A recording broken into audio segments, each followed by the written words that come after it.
you have some incredible central characters that we follow and sort of learn about this region through them.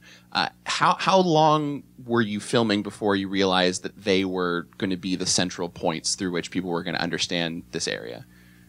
I was covering maybe about 10 different stories, and then I ended up naturally relating to Andre because he's really unique in the park. There's only 3 orphan carers like him. And he's also just one of the best human beings I've ever met, really.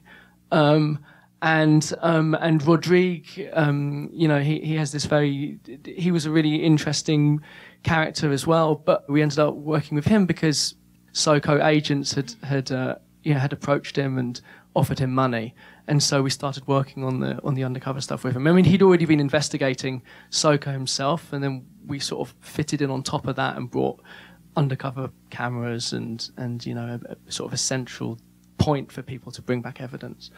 And Emmanuel he runs the show out there, so he was a natural person to follow. And then you have Melanie, who, was it important to you to have sort of an outsider perspective as one of these people that we're sort of following throughout the film? Well, when we started, we didn't have Melanie. I met her about 6 months into filming.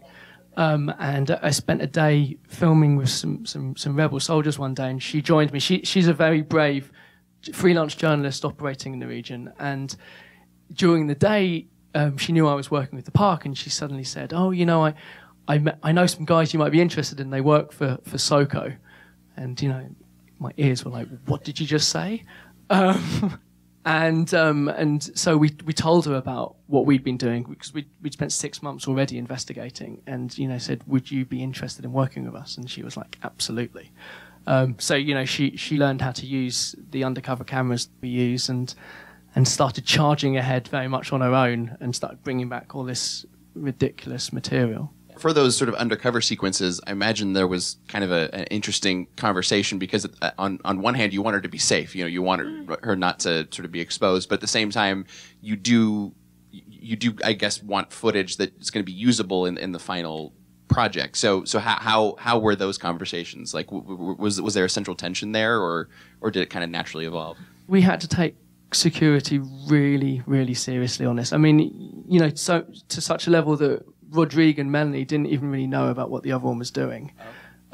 Because, we didn't ever want anyone to ever be potentially compromised and then risk everyone else. And it wasn't just Rodrigue and Melanie, there was a lot of people that were gathering evidence. And they'd been doing it before, even before we arrived. There's some very brave fishermen and members of the civil society around, in the region who were already very concerned about what SOCO was doing, and we sort of fitted in on top of that work.